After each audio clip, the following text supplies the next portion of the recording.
having audio issues. We apologize for that. We've got our tech team working on it. It is 1 in the morning in Vegas, 4 a.m., of course, on the East Coast. So we're limited in what we can do, but hopefully we can sort that out.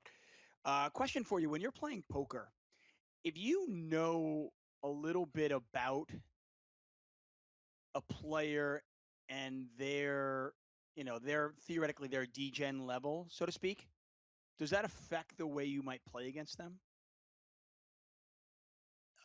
It depends on certain people. Like, I don't think Matt and Tom are thinking about how degenerative they're playing or like what they do in person. Because like, you have the backwards people too. Because you have someone like Ari Phil Ivy Angle who plays very aggressively, but Ari doesn't spend like a penny outside of poker to do anything. Like, he's like the cheapest guy out there pretty much.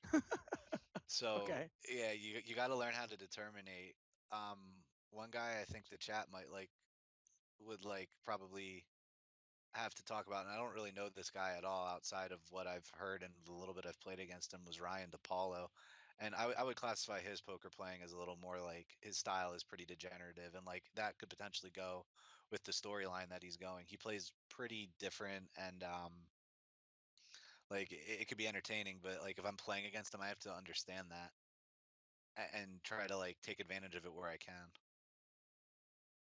Yeah, I remember hearing about certain things. Like I remember when I got married, got a bet here. That's a pretty decent sizing here. 524,000 to 752. Yeah. Action It's on likely a angle. good standard size. Yeah, Matt gets to put a lot of pressure on Ari, but like don't Ari doesn't give a f just like Matt doesn't. So like you can get some real big pots here. Ari's not gonna be afraid to make a big call either. Pot's 1.8 million. Pay jump eighth between seventh and sixth is $13,000. All these players are I could see guaranteed Matt going all in 34,000. on this river with a lot of hands. Good ones, bad ones. I was gonna say, like, what does he do right now with like a 9-7 that doesn't have something like that? I gave up. Maybe he has a pair. Maybe he doesn't. I don't know. This is usually a spot you see Ari check a lot. Yeah, Jack wow, the nine nine. jack of spades and the 7-8 of spades. I was about to ask you Jack nine, and I was like, well, Jack's a little bit better. I'll go with the 9-7 instead. Same thing. I mean, he had a flush draw too. He had all this equity, but like couldn't pull the trigger against Ari. I think the ace wasn't a card that he could credibly represent particularly often, which is why I thought if he was gonna put in a bluff, he might have saw all of it. I mean, Ari's a sicko and might just click call anyway with 7-8, just because he knows that like Matt doesn't have anything. Let me ask you something. I mean, how Degenerative relevant? play, man. Yeah, for sure. 10-8 versus Ace Jack. There's a 10, but there's an ace. There's a club. It's a Four clubs, flush. and BD out is going to, well, Pino is now out. Pino gone in Yeah. seventh place. He'll take home $34,772. And then there were six. Thank you so much for joining us in the chat. We're back at it tomorrow night. We've got the seniors event, $500 No Limit Hold-em seniors event. It'll be all about the chat tomorrow night. And then on Friday night, we have the $1,000 No Limit Hold-em championship. Maria Ho will be my guest for that one. Looking forward to that as well. I want to go back to the first conversation and then that last one. Uh, I remember when I first got married, everybody was like, "Hey, I always look for a ring, and if somebody's got a ring, I assume they're going to be more conservative." And then I heard somebody say like, "Oh yeah, once they have kids, they're all over it. Oh wow, too sick. This is a really awful beat here if a jack doesn't hit. Nope. Oh, jack He's ball. back in it. Tosak living a clean life like usual. That was awesome. I was about to say, I was like, man, jacks versus queen five, that's just ugly. But sure enough, Ryan Tosick Yeah, with Vinny's the not jack happy. ball. That river just cost Vinny 18,000. He's not happy. You know, you can't get to fifth without. You know, you can't get fifth without someone getting to fifth. Yeah, no, that's Um, that's how it yeah, works. You can't ladder up unless somebody exactly. else gets knocked out. Ryan Yeah, Tosick, of when someone course, gets a knocked out, the money is now in your pocket. Until then, it's not. So he's still in sixth. okay. Big one for So yeah, Tucson. that was kind of my thought process though. On the first thing, I was saying, everybody told me that when people have kids, I these are little things that people would look for. Be like, hey, once I find out somebody's going to be a dad, maybe they're going to be a little bit more conservative. By the way, congratulations to Chance Corneth and his lovely wife Emily, who That's my chip leader coaching partner. They're gonna have a little chip leader. Yeah, they just announced that they are expecting. Yeah, You put good for that them. tweet out. Yep. Had a funny True group chat story. interaction with him earlier where like 4 different people congratulated him in a different way, including myself, and he just went, every one of these every one of these is like the exact way your personalities are. We all congratulated him differently, and he was like I was like, I wish I just said good luck, chance. I'll hold up. Queen versus queen here. 9 does not come. The jack plays, and Brown Magic, Vinny Pahuja, is gone. He'll have to wait another day to Good win a for Vinny. bracelet. He loses. He is out in 6th place. He'll take home 47,120. What was your way of congratulating him? I think I was the first person there, and I just said good luck, chance. I like When that. I That's heard he good. was pregnant, because I mean, yeah, and then other people were like, "Wow, congratulations." Someone else was like, "Rip, like your life is over." The person in there with the kid was like, "Rip, your life is over." I mean, I will say, like, listen, as a dad of 2 young boys, Ace King versus Oh King boy, 10, Shadowjacker that was a loose picks up a shove. gut shot. Yeah, he Oh, got how there about that anyway. though? Loose Yeah, shove, it that might card's be. gonna make him a lot of money. It's gonna cost BD out a lot of money. That was a loose shove. There's no small blind in this hand. Generally, there's no See, small that's what blind. I think that's people play a little tighter. Big deal. when there's no small blind, players play tighter because there's less in the They win pot to less go when they win after. the pot. Yeah. But there's also one less blind to get through, though, right? Right, but like it's five-handed anyway. So it doesn't change, but like you're gonna get 2 buttons because the small blind just died basically. So it's a spot where like that hand you're gonna be tighter and the other hand you're gonna go a little more aggressively. It's different if it folds to you, but when someone else opens the hand, it's like their ranges are usually just gonna be a little stronger, I think, in general. Like Makes sense. especially if a short stack does it, because like a short stack, like you know all this math to win all these hands, but like there's now the math that like when you do win the pot, you lose half a blind compared to like what you would usually win. That makes a lot of sense. I If mean, I there's a think small I blind, know yeah, coming from a stud background, you really need to be cognizant of of how many antes are in the pot. Got a big one brewing here. No, it's not that big actually. Urban Magic, not a Phil big one. Ivey. Yeah, we had a limp and a little turn bet from Matt. I kind of expect Matt to bet this turn, or excuse me, I expect Matt to bet this river a lot. Maybe not. Well, he decides to check, Maybe. Oh, and actually, yeah, another pickup for our Phil Ivey impersonator here. He's gaining some chips on Perry here. It's kind of a big yeah, he's deal. currently. Yeah, not only does he now have more chips than Perry, but he's also got position on Perry, which is certainly relevant. Once again, Joe Mckeehen alongside me here for event number 29. Joe Mckeehen, of course, won the 2015 World Series of Poker main event and won his 3rd bracelet just a few days ago, event number 14, the 3,200 high roller, where he won well over $300,000. Congratulations for that, of course. He finished Thank 42nd you. in this event, and Woo. he is Gonna offering some jump up analysis. that leaderboard a little bit. You are for sure. I want to go back to that Yeah, other hand. gotta. The hand that we did see, that Jack 9 of spades hand. I understand that you're saying, he can't credibly represent the ace, but is he really worried about the ace all that much? Like if he had top pair, couldn't he bet anyway, or no? Yeah, of course. It's just like a matter of sizing and what you want to do. And Ari is probably going to be known to be a little stickier in those spots. If it's close, he's usually going to favor the call button more than he's going to favor the fold button. So maybe he knows his player. Maybe just annoyed that he missed, 18 outs or whatever.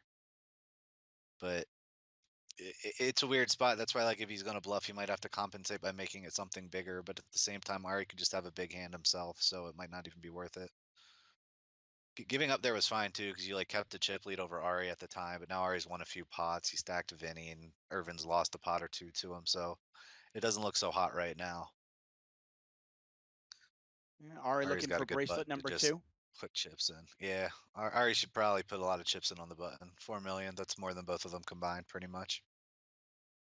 And he is going to take that down, Ari, up to 6.5 million. 5 players remain out of a starting field of 747. Once again, Joe Mckeehen joining me, offering his insight and analysis. One thing I will say about Chance Kornuth, As a father of 2 young boys, yeah, your life as you knew it is over. I will also tell you though, as a father of 2 young boys, It gets I better. wouldn't. It's amazing. Well, I mean, it's different. Yeah. It's just completely different. It's like 2 different lives. Like Yeah, it's supposed to be pre. fulfilling though. Yeah, it is, and it's incredibly fulfilling. And I love my boys more than anything in the entire world. But it's, I mean, people that are like, it's better, it's more fulfilling. It's just different. It's like 2 different lives. Yeah, different's a good way to put it. Oh, here's an Sevens all in. versus This is a good spot fours. for Matt to Ryan get back in it. Ryan needs a 4 on the river. That is not a 4. And Nope. Ryan Tosik was looking for bracelet number 2. He won his first bracelet back in 2018. He won a $1,000 online No Limit Hold-em championship for $238,000. He adds a 5th place finish to his poker resume, takes home $65,000. These payouts are legit. $65,000 here for Ryan Tosik, and we are down to 4. The next player out will take home $91,000, and our remaining 3 players will all earn 6 figures. Yeah, they switched the schedule to make this a high roller. That's kind of a big deal. Because like, Yeah, I originally don't this even was know a if another $600. bracelet. I don't think any other bracelets have even gotten 200,000 up top outside of the other high roller. So the fact that they got one with 300 is great. There's one more event. Well, there's 2 more events, but one more event that's open to everybody left. So it's going to be kind of another pretty big prize pool, I think. Yeah, that one Good should spot for be BD out Fridays. too. If you BD out after taking that beat, Tosic being out is good. You outlast the other short stack. Now you don't really have anything to lose. You casually got your 4th place, and it was a big play for Matt to get those chips because now the 3 of them are pretty even. I was about to say something about how like Ari and Shadowjacker had a great spot because Matt kind of had to sit and be patient. Although back to his like potentially degenerate background, who knows if he would do that. But now that he's like even, he can go back to playing his own game pretty comfortably. There's only one real short stack, so this should be a pretty interesting last 4-handed battle. Now that we got all the short stacks kind of finally came together a bit. Only one left. The other 3 guys got 30-something bigs. That's somewhat respectable. All in here for BD out. King 10 versus Ace 4. It's a good flop Looking from for Matt. some help here. And it does not come. BD is indeed out in 4th place. He'll take home $91,260. And I got to tell you, he took a brutal beat. He had Ace King versus King 10 for a $6.5 million chip pot. If he wins that pot, he is up to $9 million and down a player. That is a brutal river just about 10, 12 minutes ago. Still, though, did a good job to survive the other short stack and take home $91,260. We're down to 3 players. Yep, we got here pretty fast. I don't think that was a surprise. How shallow everyone was. It's finally gotten to the point where it's like a decent structured tournament now that we're 3-handed. Matt's got a little lead. Got Ari to his left though, and the mysterious Shadowjacker still in the tournament as well. And they finally all locked up 6 figures. The 3 of them locked up 6 figures. Also, there's a good chance that Matt might be playing like 200, 400 online later if after this score, based on what Feldman told us earlier. Yeah, he'll put the money right back in play. Shadowjacker, He might. 200, facing a raise from Irvin Magic. That's Matthew Perry. So once again, Shadowjacker, we don't really know anything about him. Irvin Magic, we know that is Matthew Perry. Over 1 million, actually about 1.3 million in total tournament winnings, but also plays some big cash games. Will, according to Ryan Feldman and others, have no problem gambling and putting his money in play. Phil Ivey, of course, is not Phil Ivey. That is Ari Engel, who is just the. I know, it's shocking. By the way, I don't know if you saw the other day. I had Phil Ivey as my co-commentator. Oh yeah. Yeah. I must have missed that one. I would have liked to see that one. It was well. You didn't see him. You just could hear, but he was great. He was really good. Ari Engel, by the way, kind of the consummate pro. Like he just like when you think of like a pro's pro in a weird way. Like he just strikes me as just like really professional, like no leaks whatsoever. He plays hard. He definitely lives life that way. He definitely lives his life that way. No leaks at all. That's a good way to describe him. Ryan He Feldman. definitely has some poker leaks though. He keeps 3-betting me and is getting punished profusely for it. So, I've warned him a couple times, but some people, they have that degenerative background and they don't take that good advice, Tuck. Although Ari's not really much of a degen.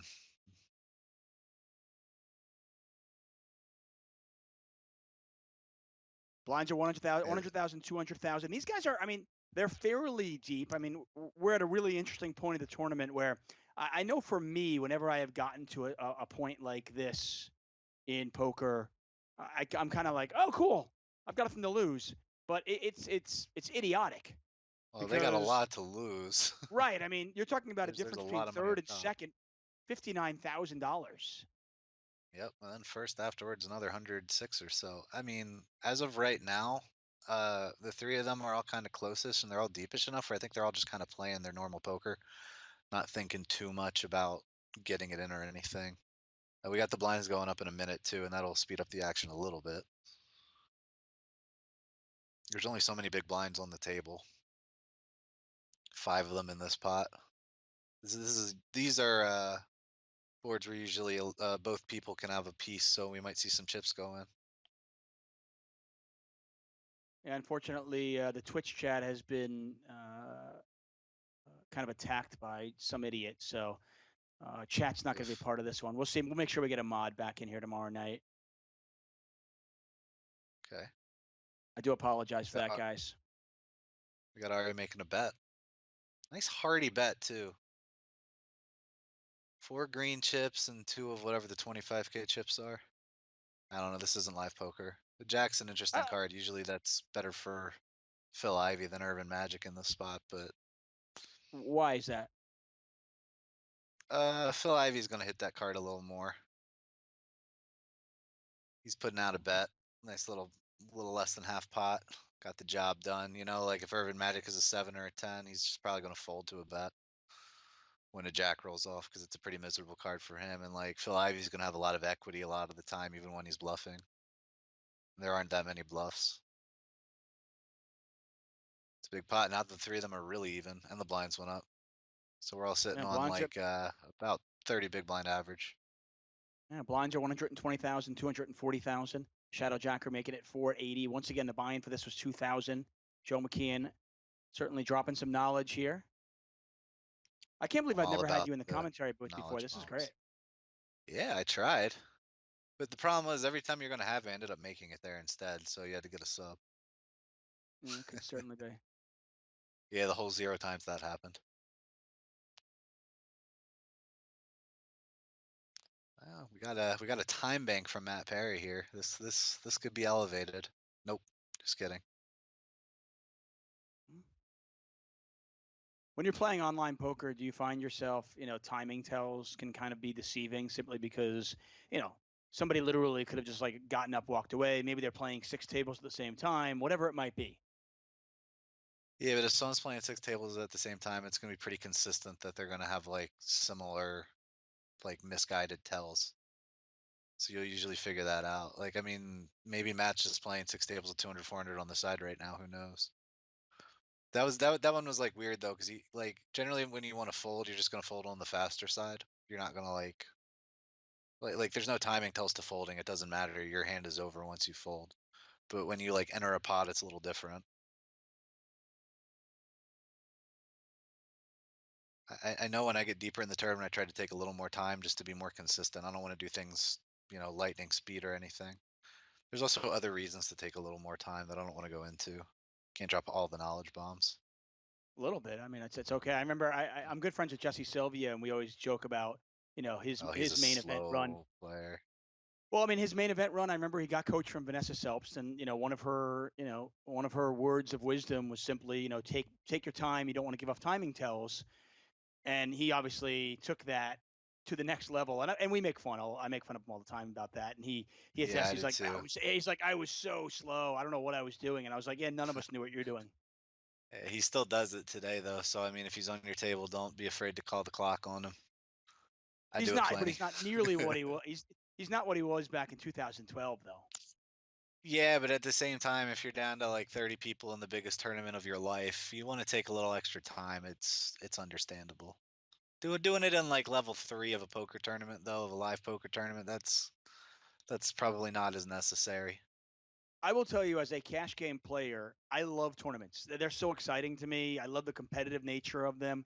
You know, I could definitely play more tournaments, but I'll tell you, like level 1, level 2, level 3 of a poker tournament, they're just so hard to get through because you got some guy like tanking pre-flop for 23 seconds. I know 23 seconds doesn't sound like a lot, but count to yourself 23, guys. Do it a Just lot of think, hands. It's a lot.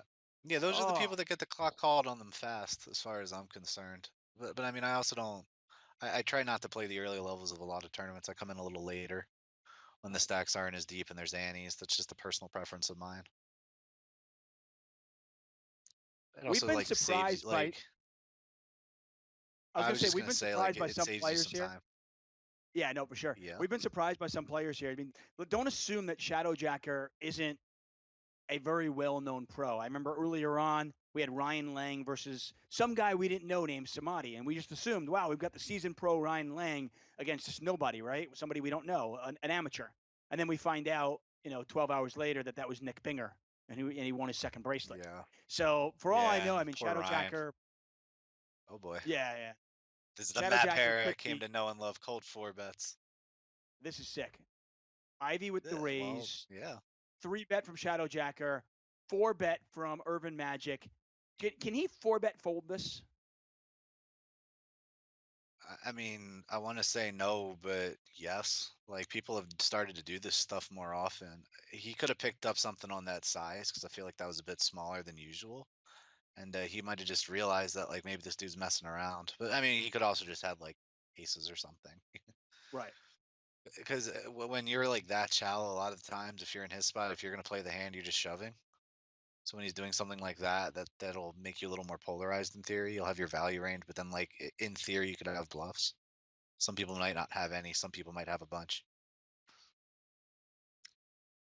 It's also three-handed in like a massive tournament though, so that play's never gonna like backfire. Like Shadowjacker's never gonna be like, all right, I know he has nothing now. I'm going all in. Like that's never gonna happen. If Joe Shadowjacker's McKeehen just here. light, he's yeah. Now we got the raise. He's been losing all his limp pots to Ari. Now he's putting in the raise. I Lucky love this. sevens. This is great. Oh, there's a 3-bet. Ari did it.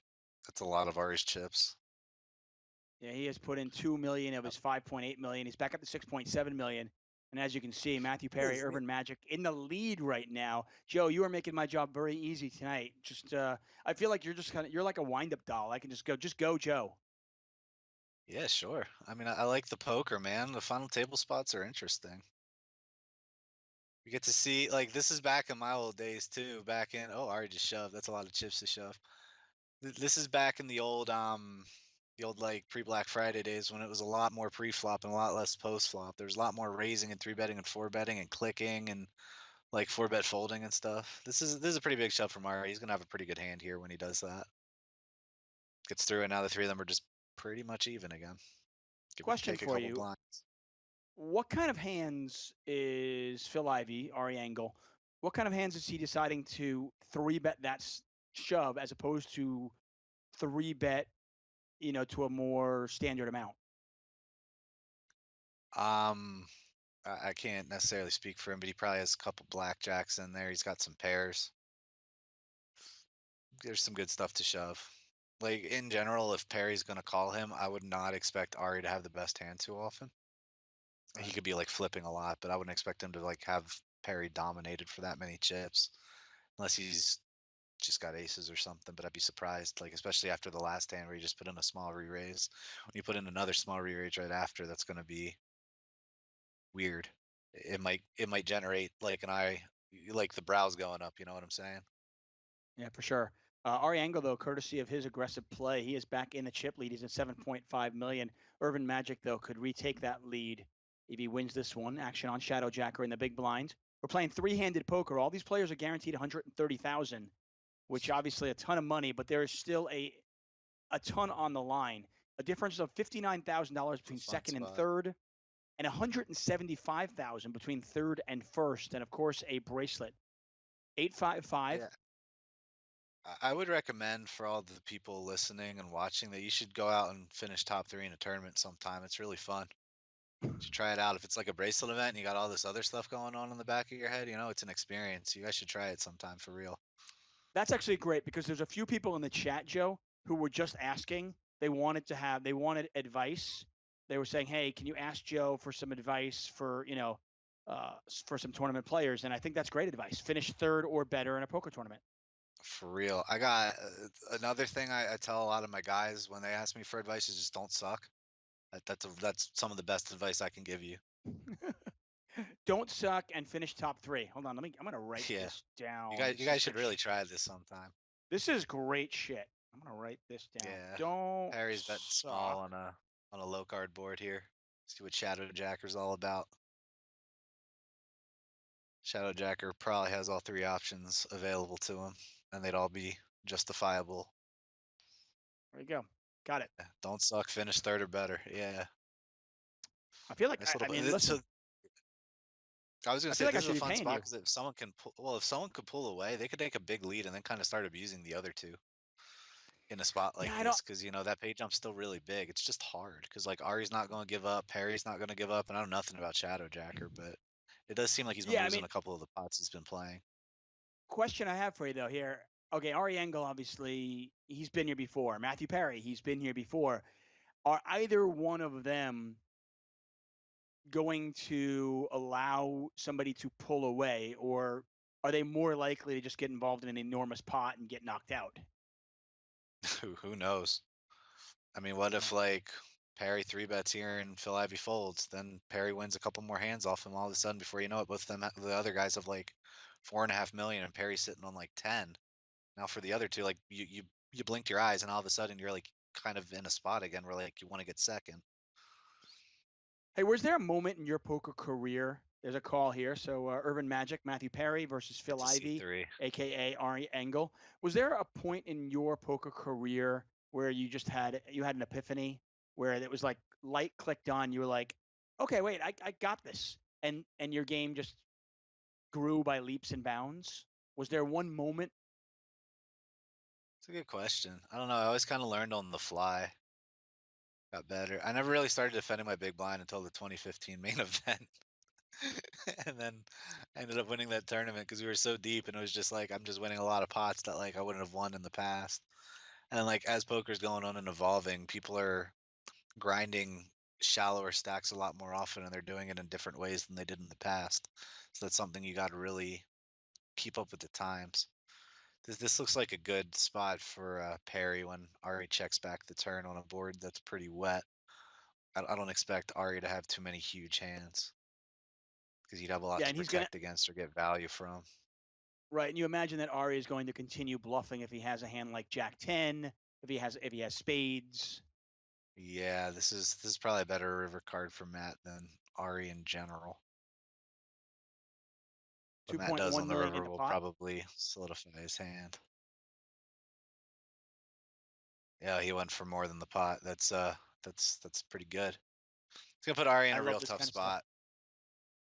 Yeah, I mean, Matt just has a lot of really good hands here. Ari folded pretty fast. Ari probably just didn't have anything. He didn't really even think about it that long. But like I said, like just a pot like that, and all of a sudden Matt's pulling away a little bit. Yeah, well, exactly. If he wins like a another 3 million hand or chip two, lead. right? Yeah, if he wins another hand try, or two, but if 10 one 11. person just if those 2 are going to go at it, if one person just wins all the hands, they're going to take the lead. That's why the cards get dealt. If it went down to the best player or the one that played like most aggressively, then like we know that Phil Hellmuth would never win one of these things, but there's luck involved, so sometimes he gets deep. C note 402, summing up your advice: don't suck and run like the sun. Yeah, pretty much. I will say though, I never said run like the sun. Just finish hard. Top 3. Yeah. Well, finishing top 3 is cool. That's easy. Running like the sun is hard. When you do run like the sun, though, you got to take advantage. Matt Urban making a raise, Phil making a fold. Yeah, he's going. I expect him to start entering a few more pots. As I say that, he folds his button, but I mean, safe to Got the assume that if blinds he's going up folding in his 2 button, minutes too. I was gonna Yeah, say he safe to doesn't have a assume that good if he's hand if he's folding folding his button. like bottom 10, 15% of his range. He should be folding stuff for sure, because Ari's still gonna be a pain in the butt to his left, and Shadowjacker is defending and playing some hands. He's not sitting there just folding everything. I mean, the problem is they're still kind of deep enough for like your raise on the button will probably still get defended a lot. So you want to have something where you can, like, you're going to play some post flop poker, so you want to have some stuff that you can play post flop poker with. Raise here from angle. Yeah, this is a Shadowjacker limp pot. Ari bet defends. on the flop. Ari's going for 2 bets. The Oh, half right. pot Thank you. button. Sorry. But Yeah. another call here. So this pot now 2 million. Yeah, Shadowjacker probably has a pretty good hand if he's calling twice. It's pretty hard for him to have nothing here. Ari could have a bunch of stuff, but Ari's just quickly betting half again. Well, with that knowledge and the I fact don't that Ari's think Ari still has to be betting, that strong here.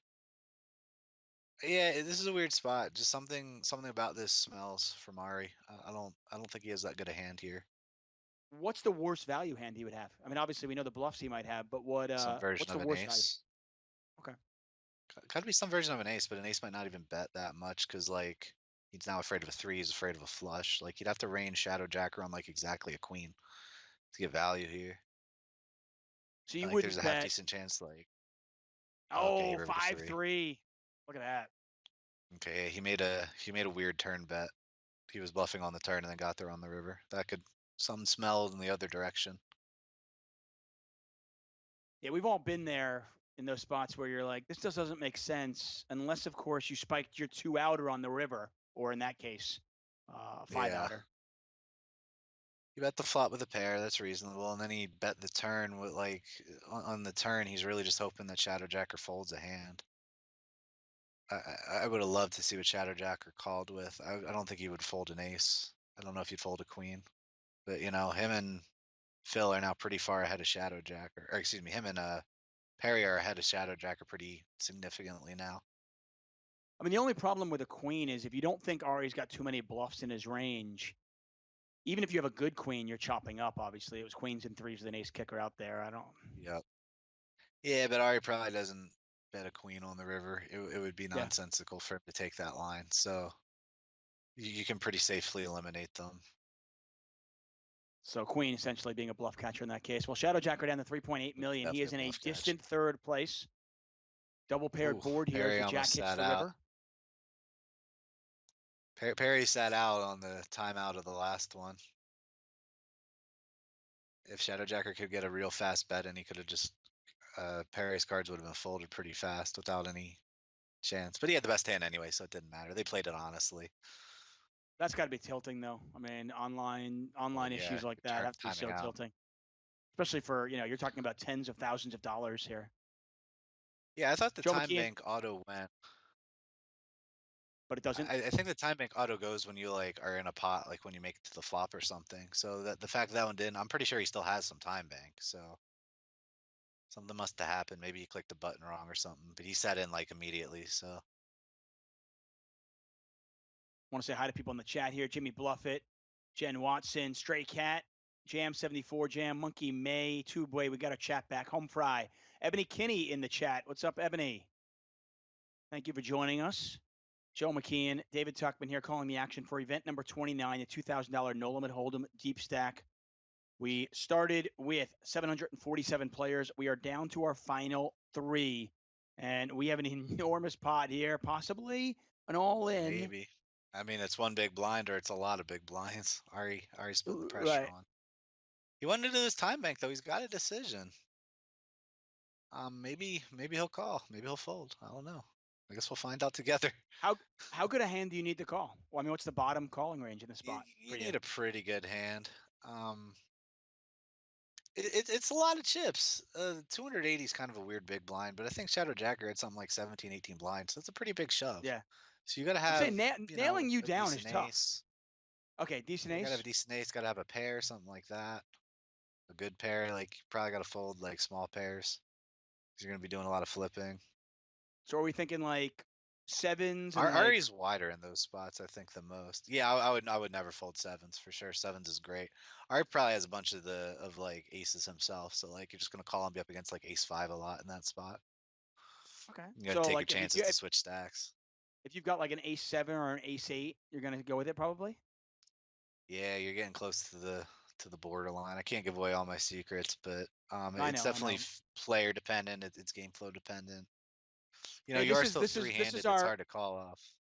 this is our ebb and flow. Okay, it's my job to try to pull out Those as are much ebb and flow. information as possible from you, and And it's it's your my job job to give you as as a much poker player. information without telling you anything.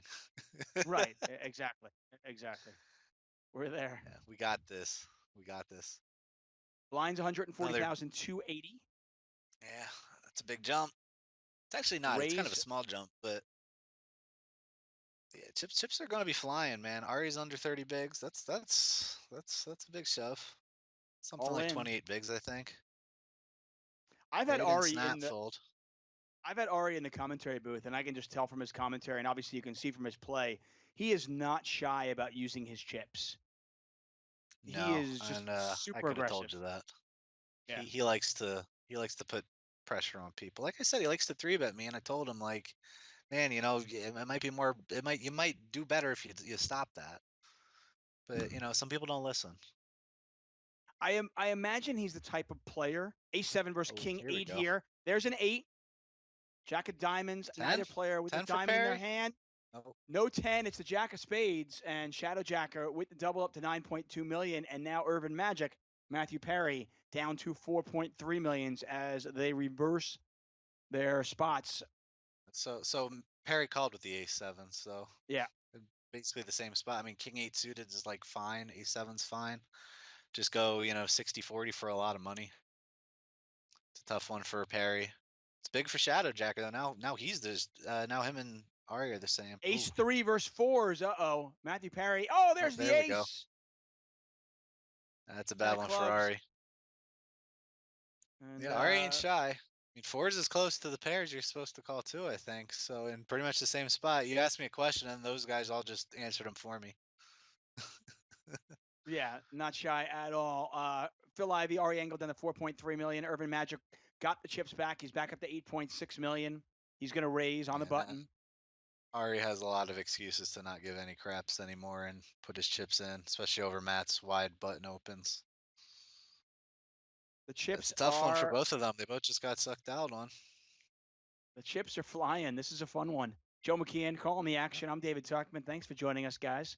Ari Engel he strikes me as the kind of player who probably gets knocked out early a lot in poker tournaments. Yes. Probably doesn't min cash very often either. I'm sure he does, but yeah, I think he's more likely if he makes it to the bubble portion of the tournament, I think he's more likely to have a pretty big stack than he is to have a shorter stack. But I mean, everyone gets in every spot. Like you play enough tournaments, you're going to be on the bubble with 12 bigs. Sometimes you're going to be on the bubble with like 65 bigs. Sometimes you got to learn how to play both. I don't like remember ever playing a bubble with Ari in a spot where it would matter, but I know he's gonna probably do what he's supposed to in a lot of the spots, at least what he thinks he's supposed to. Matt Stout in the chat. What's up, Matt? Rubber fist.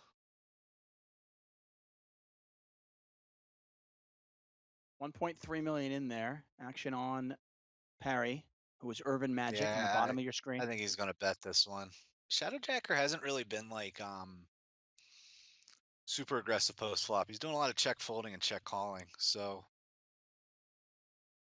I think Perry's gonna like bet a bit more frequently against him than he would Ari in this spot. But I think this bet's just going to work a decent amount unless Shadow. I mean, obviously, I don't know what anybody has, but this bet should. I think it's going to get a lot of folds. Plus, those guys are 1 and 2 in chips. So, like, if you're Shadow Jacker, you don't really want to get in a huge pot if you can help it against Perry. Oh, while Ari's still sitting there with half your chips. So, like, you might give up a pot or two that maybe you could have won or, like, done something differently, but it's really not that big a deal. Although, again, like, if Perry starts pulling away from Shadow Jacker and Ari's still sitting there with 4 million, then it's going to be a much more fun spot for Perry to start playing a lot of hands. Ari folding This his spot button. is just, yeah, this spot is already great for Perry. He has position on every street. Now that Ari folds his button, he has a chip lead on this dude. Like, if I was Shadow Jacker, I'd probably be doing a lot of folding. Because, these two guys are stickier. You can do some calling too. That's cool. It's not a bad spot to be doing some folding, though. I mean, if he's folding, that's still great for Perry because he's just sitting there getting walks, not losing his big blind. I mean, Matt can raise here pretty wide, I think. Yeah. A little more than 3. 3.14. 600,000. 600,000 He picked the back over pie Shadow size. Jacker. This is Picked the tough for pie Shadow Jacker. I mean, size. so what do you do? Let me ask you something. I mean, if you're Shadow Jacker in a small blind against an aggressive player who has a chip lead on your left, what do you do when you've got a hand like, like let's say 9-7 suited, a hand that you certainly want to see a flop with, you want to play? Are you limp calling a raise? I mean, how are you playing that? Yeah, you can limp call some raises. You might like tighten up by like some hands you limp fold. You just fold the first time around and not lose the half blind if you think that Perry's going to be really aggressive in that spot, which he probably should be. But I mean, you're also still playing poker. Perry still has to get dealt 2 cards to do something with. Theoretically, right? Ryan Feldman asks, Tuck, you going to play in the seniors event? Dude, I'm not that old, Oh, okay? wow, that's great for Seriously? you. Well, he's not. I don't think he's in Jersey, so or First of all, I'm not Vegas. in New Jersey. I'm not in Nevada. And I'm Yeah, not 50 years old, okay? Nevada. Yeah, I think isn't it a 65er? The super I'm senior not is sure. I 65. don't think 50. Is it? Is it 50 or older? Man, Yeah, yeah. Then 50. you could probably hop in it. I'm not 50, man. Do I look that bad? A Jeez, little wow. bit, yeah. Not that old. That's what Wow, okay. Chance. Fair enough. That's what kids do to you. You're gonna look 50 in about I 3 will years too. say, yeah, Chance, if you are watching this, I will tell you that if you look at my pictures, I have a 7-year-old and a 3-year-old, and if you look at my pictures just from 7 years ago to now, I look like I aged 20 years in the last 7 years. Yeah, I mean, I do too. I used to be so young and youthful, and then I mean, I never was really young. I was young and youthful when I was like 14. I look 21, and now I'm 29 and I look 40. You kind of look like Benjamin Button to me, though. I feel like you're going to get younger. You're probably the only one that feels that way. Also, we saw Perry 3-bet Shadow Jacker, so Matt's coming at Shadow Jacker pretty hard here. I think there's a decent chance that Matt's like aware of the fact that this guy's been taking the passive route against him a lot, and he's just going to take advantage of that and win a lot of free chips off of him. And Especially Ari's while just kind of Ari's sitting staying. short. Yeah, Ari's just staying out of the fray. He's thinking, okay, well, every time I fold, there's a chance that maybe I can ladder up $59,000. By the Yeah, I mean, way, speaking of Ari Ari might Engel, just not get dealt any good cards either. yeah, I mean, I listen. I don't think Ari's folding, premiums here so we can ladder up. I think you and Yeah, I I don't both know either. that. That I think said, especially against Matt. I mean, I think Ari's aware of the situation too. So he's seeing what Matt's doing. If he can pick up one that in some form, he might be able to win a couple pots himself. But he's all in here. This one's all in just for standard. No one 3.8 can million. pick on anybody. Ari's picking on their blinds. Let's see if any of them can rise to the occasion. The blinds are 140, 280. 3.8 million to call. Nobody does call. Ari Engel to 4.3 million. So speaking of Ari Engel and his style of play, we were just talking about. This is fresh from our research staff over at PokerGo, aka Saum, who's been killing it all summer long, all month long, I should say. Shout out to When Saum. when Ari Engel cashes, he gets the final 3 18% of the time.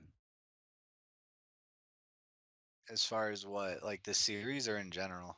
No, in general, his career. When he cashes, Good job, Ari. Oh, basically, if he cashes 1 out of 5 tournaments that he cashes, he's going to get to the final 3. Yeah, I guess he got that stat off Hendon Mob. That's pretty absurd. Ari tried to limp in here, and Shadow Jacker had none of it. Good spot for By the Shadow way, Jack. When Ari's doing a lot of shoving like this and he puts in a limp like that, it's usually going to be a little weaker. I'll go Ari Engel even further. When he cashes, he gets the final 9 38% of the time. Oh, that means 20% of the time he's getting 4th through 9th. You got to work on that final table game, Ari. You want a top 3 more. Although in theory, like 18 to 38, like almost half the time you're making the top 3 when you make the final table. So you're probably doing something right. Yeah. So basically, what we were talking about, when Ari Engel does cash, he usually has chips and he's going to usually make a deep run. Yeah, I'm pretty sure like on the bubble, while all of us were suffering with 10 bigs, I was in like 40th place out of 90 with 10 bigs on the bubble in this thing. He had the chips. He was playing pots. He was the one making the two big blinds hate him every hand, the two big blind stacks. So I mean, he picked No up a doubt. bunch of chips. Obviously, like this whole thing's been shallow really the whole time. So if you're getting this deep, you're probably winning a bunch of showdowns. If you can put yourself in a position to win those showdowns, like you got a good chance to go deep and then like make something. Like he's got third place locked up. That's really good, as do all three of these guys. Got an Yeah, interesting spot 130. here. Yeah, 130,000 in the bag. This pot's got 1.28 million. Again, we see Irvin Magic, Matthew Perry betting more than pot. This is something that, we didn't see much of even 5-7 years ago. Now, good players using different sizing, betting more than the pot regularly. Well, this is what a tough player like Perry is going to do. He understands that he has the other guy has to play a little cautiously. I think he understands that the jack's probably better for him than Shadow Jacker, and he's taken advantage of it with a wide variety of hands. Although I And he think in is up that to spot, if he bet half the pot, he still would have gotten the same result. he's up to now 11.2 million chips, 11.3 at the start of this hand.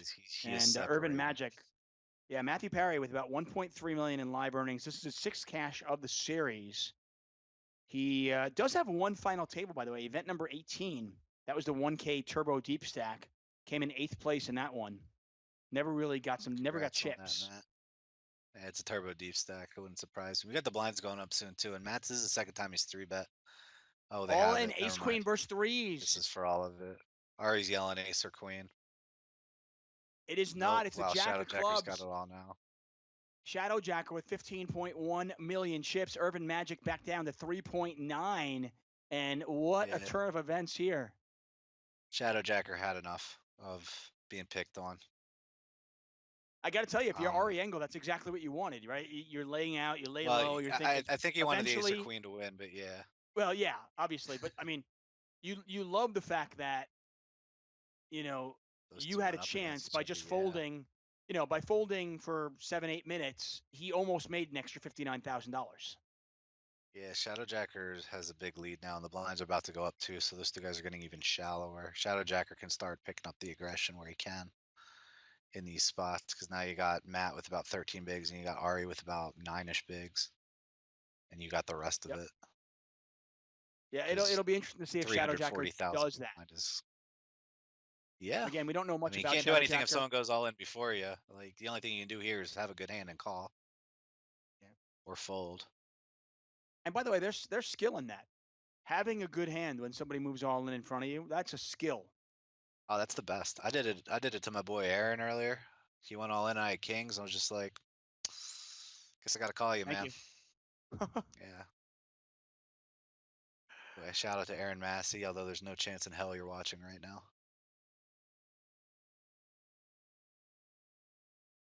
Yeah, here we All go. in. If Shadow Jackers should probably be going all in a lot on the button with a very wide range, because now the two of them are really looking to outlast the other, maybe get heads up with some chips and a chance. Two of them got to Well, pick their again, spots wisely. a $59,000 pay difference between second and third. There's the all in from Perry. Yeah, one thing now we know about Shadow Jacker is like he can be pushed over the edge. I think Perry was abusing him so much, but like also think Perry wants so many pots off him that now Perry has chips left over when he loses that huge flip. Like he got the guy to kind of spaz out, but it happened to be a flip, unfortunately for Perry, and he didn't win it. But like he's still in the tournament, he's still in second place because of that. I mean, the fact that Shadow Jacker was willing to gamble with just pocket threes, it just shows you how unlucky Perry got in that spot because, clearly he could have had a dominated ace. Ace 7 versus Queen 8. Yep. Queen or an 8 or a 10, and it is a 3 on the river. Breathe. Ari can't breathe. Ari's had two legit chances of laddering up. Yep. And in both those situations, the short stack doubled up. And instead, Ari Engel still the short stack on 2.7 million. He is he's on just about 7.5 big blinds, 8 big blinds. And plus the one he's got out there right now, he's got about 9 blinds. Right. Okay. Yeah, now Shadowjacker and Perry are pretty close again. Shadowjacker with a little lead. Expect Perry to be going all in pretty wide here. Ari now has like no fear at all now that he doesn't really have to wait out Urban Magic because Urban Magic just has more than him now. Even if Ari doubles, he'll probably still be the shortest stack. So he's going to just take his spots where he can to get in his chips. Well, there it is. Like this All one. in 9-6 versus Move ace-9. That is a 69. bad Nice. flop for my diamond. Diamonds. He's got Diamond. diamonds. It's a good flop for him. Not a No diamond. good though. I mean, that Shadowjacker was with the nice. knockout blow. Phil Ivey, Ari Engel is gone in third place. Don't cry for him. The guy has already have $7 million in lifetime earnings. He won a bracelet last summer. Adds a third place finish to his impressive career. He'll take home 130,000. And we are heads up. Shadowjacker versus Urban Magic. He had a real nice Shadowjacker. run, if you get what I'm saying. Yeah, I got it.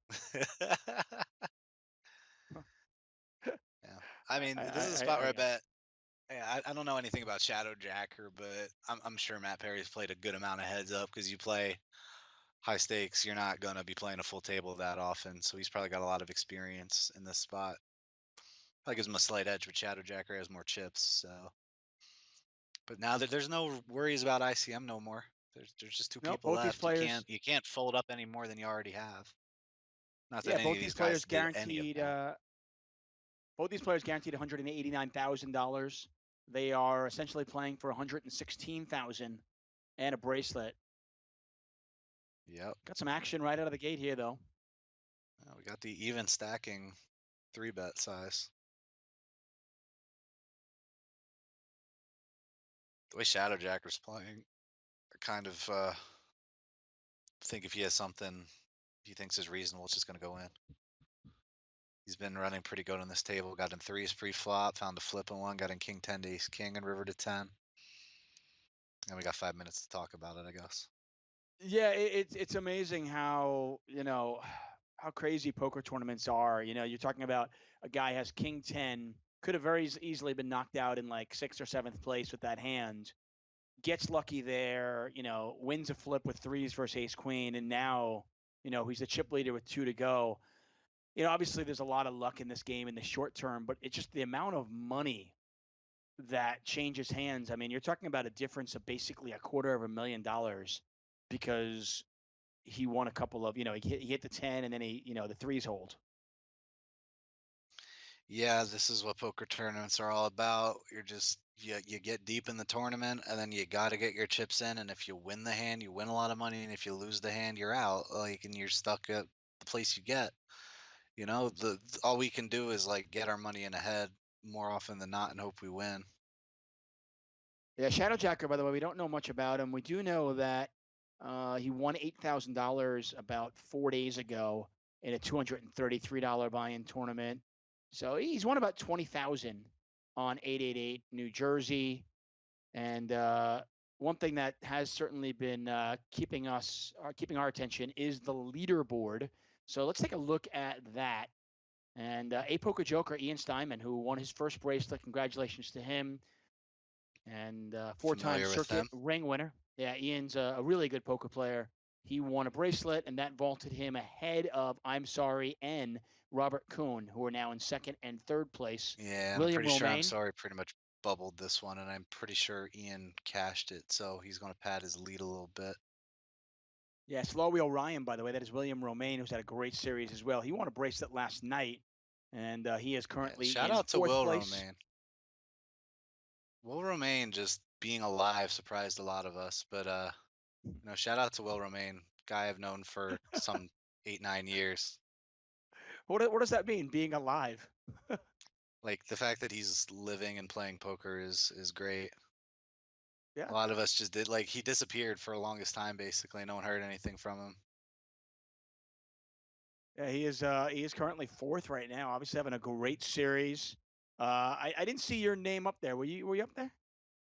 There you are. Yeah, You're I'm sitting 13th. there in 13th. I'm gonna go up with this cash, I think. I know Tony cashed, but I finished higher than him. As far as everyone else on this list, I don't remember seeing any of those names in the money. So like I'm probably I don't know how much a min cash is gonna get me in this spot. I guess maybe something like 200 to 300 points. So maybe I'm gonna jump up to like 7th or 6th. It wasn't a min cash either. It was like it was a few rungs up. Is that something? Let It'll me be ask you something. interesting.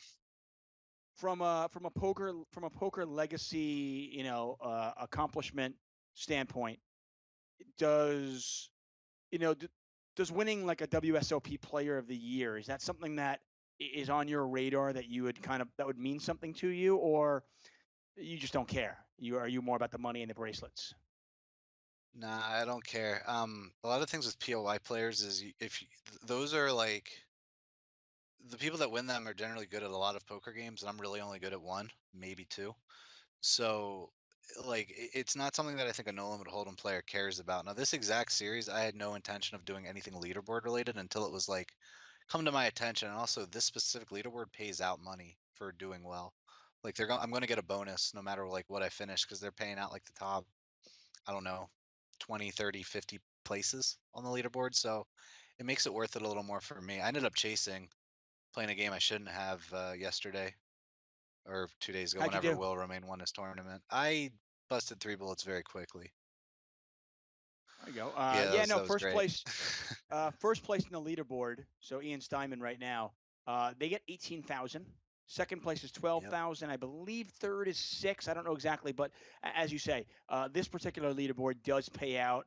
I was talking to Robert Kuhn about it when we had him on the show, and he mentioned, he goes, the money, obviously that's nice, but for me, it means a lot to me. I kind of want to win this. So he's been chasing. He's currently in third place right now in that particular thing. Yep. The Well, he players are was he coming was back. leading forever. He was crushing, and then obviously And then Ryan I'm sorry Torgerson won a made his bracelet. second final table. And then Steinman's made a couple final tables or deep runs, I think. And he's just going deep in everything. So good for him. Yeah, Ian Back the heads Steinman up. has 3 final tables to his name this summer. Of course, we are here each and every day in the month of July. Just got a couple of days left. Tomorrow, the seniors Yep. event, and then of course on Friday, the $1,000 No Limit Hold'em Championship. Little bet here in Only position one by more Shadowjacker. tournament. Only one more tournament to back up. So like I mean, as far as my leaderboard goes, if I make another deep run on Friday, maybe I'll be able to overtake someone, but I need a lot of things to run through. This was like a good cash for me to boost me up because like last night I fell from I think I was in 8th or 9th to start the day, and then I fell to 13th, and now this cash will boost me up probably back there. And all those boosts are worth like a couple $100, so it's not nothing. Like this min cash had more value for me because I know it was gonna like boost me up the leaderboard more. So if you factor in that equity, it was like it was a sweeter min cash. Well, I mean, basically these little laddering up the leaderboard basically pays for a couple of these tournaments. So why not Yeah, give it exactly. a That shot? $3,000 torch in '08, I need to make it back in the leaderboard. So Well, by the way, so we know the $1,000 No Limit Hold'em Championship. If you win that, you will be the winner. yeah, I don't think that's going to be debatable. If I beat Ian Steinman heads up, I'll probably still win it. I think so. It'll be super close. Maybe. But if you Yeah. if you I got I like don't know the 200, points for it. But I don't know either. But if you got 200 points for today, then you will definitely you're definitely still in the running if you were to get like say a top 3 finish on Friday. do I get 200 points for today? Finishing I 42nd in a 2K? I think I don't the know. buy-in factors into it because I got a lot of points for winning at what was at the time and probably still is the smallest field, players Okay, wise. so So the our buy-in has to do a resident lot. our resident leaderboard expert, who has been fantastic all summer, is Ty Thayer. Says you get 183 points for you, Joe. You finished 42nd, right? Yep. So apparently you That's got what I'm getting. 183 183 is points. pretty good. All right, that'll pull me up to like 7th or 8th again, It's not bad. depending on what other people do. I'll take it. I had a bunch of like 40th through 70th the last 2 weeks. I was hoping you'd get to commentate on me again, but it wasn't in the cards. I would have been all for it. I would have been. I mean, honestly, Yeah, me it's too. Would online have loved it. poker, and even though we can't see the players, there is a certain excitement when you know somebody at the final table. You know, when Chance Corneth made a deep run, when Tony Dunst made a deep run, Norman Chad last night finished in 13th place. I was certainly pulling for Heard. him to make the final table. There's I something remember Tony's special final about table. yeah, I was there. All right, Matt pair of put in a king. good blocker bet on the river here. Yeah, I like the way Matt played this hand. They both actually played this hand pretty darn well. This is something that like Matt's gonna have a little bit more experience with than Shadow Jacker, I would just assume. So like you like Matt probably lost less than a lot of people would in that spot, or if he didn't lose less, he like lost the minimum in a spot where like it's pair over pair. You're gonna probably lose some chips heads up. He knows what he's doing, and he's gonna take a lot of pots post flop, and I think he's gonna play them well for the most part. Shadowjacker with about a 2-1 chip advantage over Irvin Magic. Irvin Magic is Matthew Perry, who has over 1 million in career lifetime tournament winnings. About 1.3 It'll million. go up if he ever plays tournaments. But Matt, those cash games are really comfortable. You should stay in them and not come to tournaments. 9 of hearts on the river. This pot's got 1.5 million in there. Yeah, this river is a pretty board-changing river. Got a one-liner out there for a straight. Both players could have an equal amount of sevens. I would have guessed that Shadowjacker probably had the best handle on the turn, but I don't know on the river. That's a pretty big bet, though. And he bets 1.1 into 1.6. Yeah, that's like 3/4 of the pot, I think. That's a pretty hefty bet. This is a significant pot, too. I mean, Irvin Magic getting a little bit short. Yeah, so I mean, if Matt has a straight, he's never going to fold. But if Matt had like an 8 or a 6, it's going to be tough. Wow, There's the made call. a good call with the 9. Yeah. Open-ended Shadowjacker did have the it's best hand on the turn, but he wasn't trying. Yeah, that pot could have been bigger if there was a bet on the flop. But flush draw versus straight draw. Good call by Matt. I guess he just expected that that Shadowjacker would have a lot of bluffs there. If he doesn't have a 7, like he only loses to a 7 pretty much. Shadowjacker's probably not making that bet with like a jack, like Jack 3 or something, especially the way he's been playing. So it's a good call. Found the missed flush draw. He found the draw that missed instead of the draw that got there, so that's like a good feeling. 1.5 million in there again. And another big bet, definitely 1.1. going to be comfortable.